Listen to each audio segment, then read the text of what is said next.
the beans, full bore.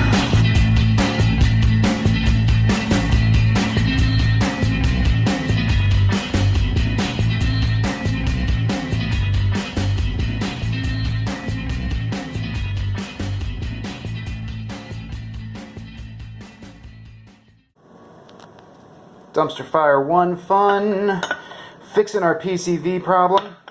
We've got goodies from just your regular old auto parts store, fuel hose section that I had laying around, from Spectre Performance, you know, some not super high quality, but still, you know, probably better than some stuff you'd find on the shelf in the general help section. We got some grommets for fitting inside of a breather hole on your valve cover.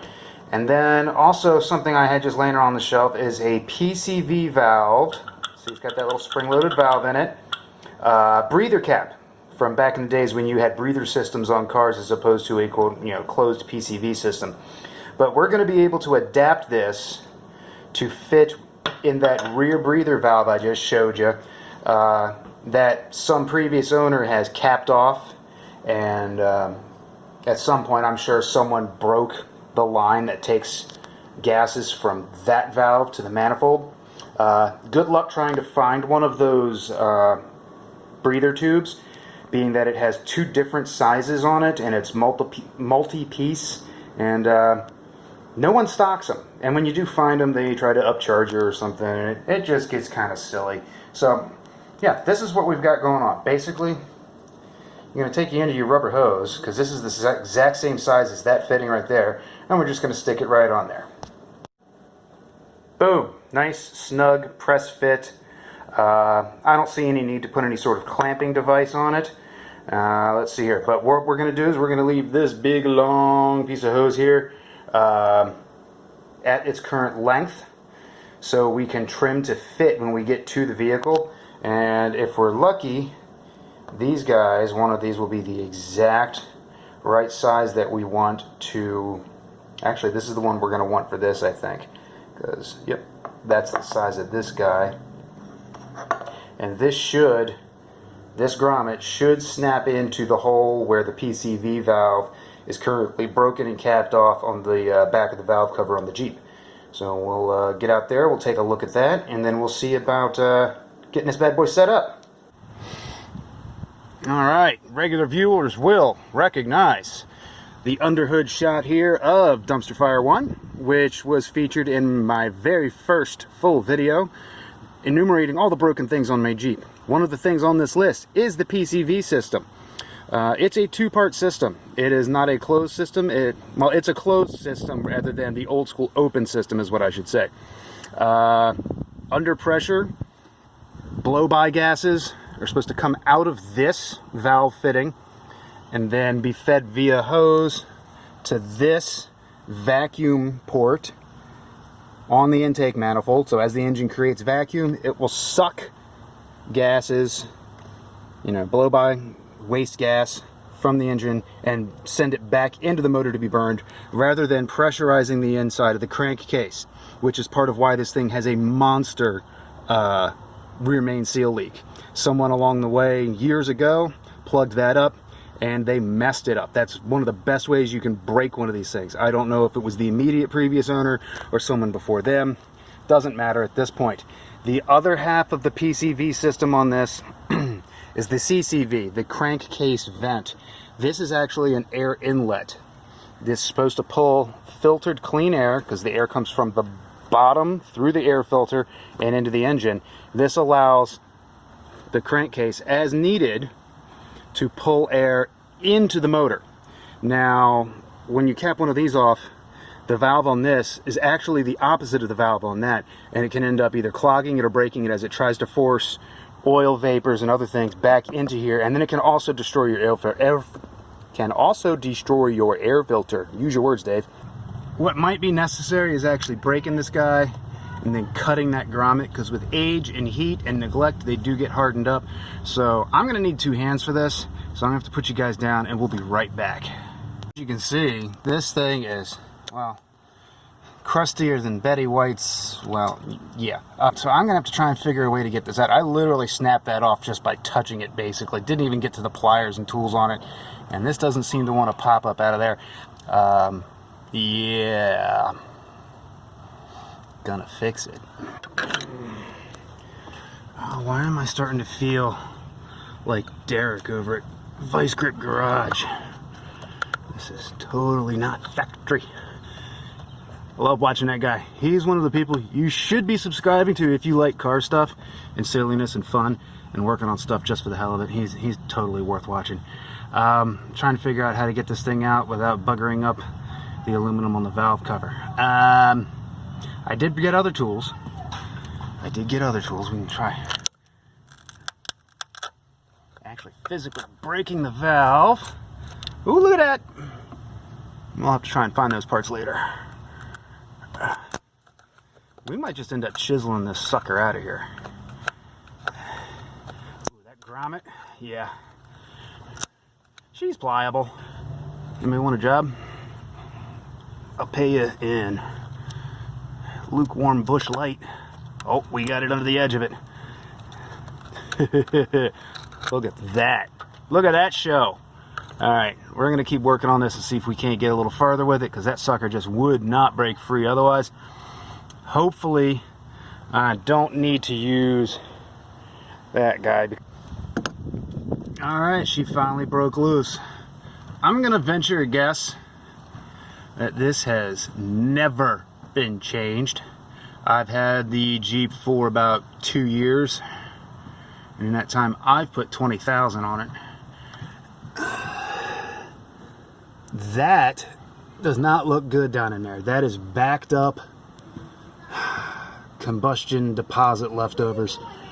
But the good side is that's just inside where that PCV valve is, and that's known to be gunky, and it's okay if it gets that way. I've had the valve cover off of this vehicle, and inside the motor is squeaky clean, and the oil is actually really clean too. Maybe I'll show you that before we get down the road. Let's see if I can make this grommet fit. And this is why it's part of the dumpster fire life.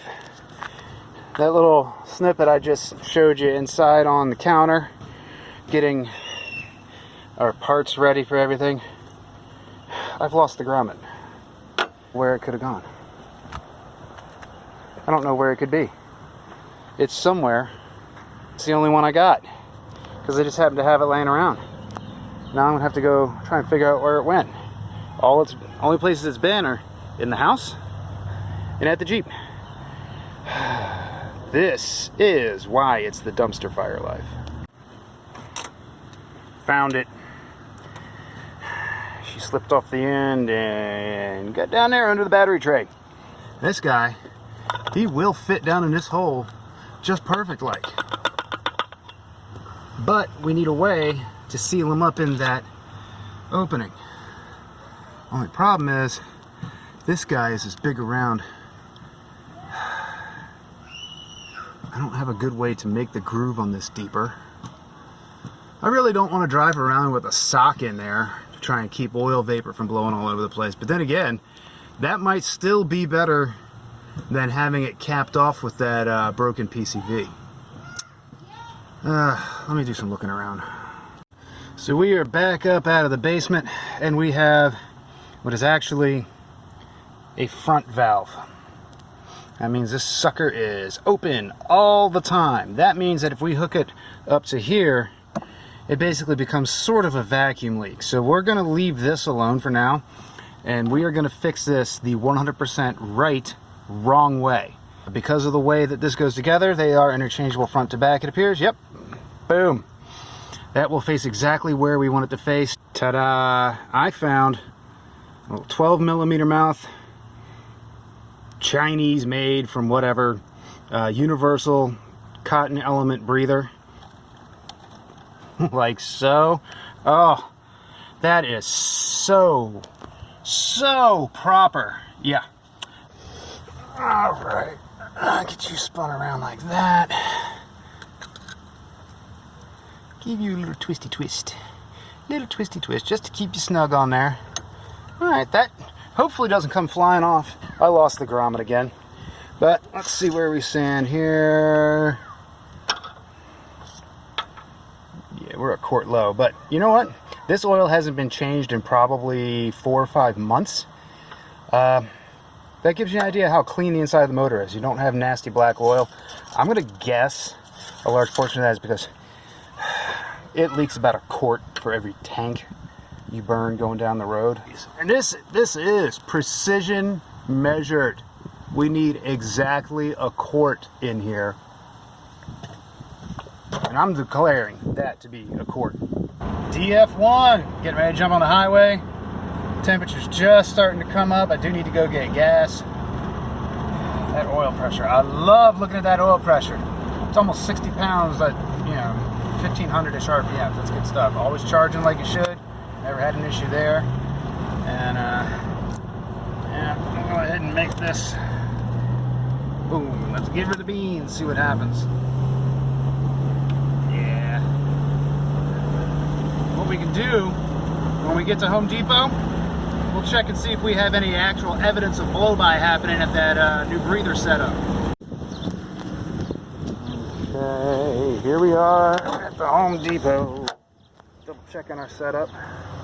Well, it doesn't look like she's wet like you normally have after about a 15 to 20 mile drive. And it doesn't look like it's soaked through that filter at all yet, so we'll see what happens. So here I am waiting in line on a warm day for some lunch. Grabbing a chicken sandwich here real quick. Alright, so we've been to the Home Depot.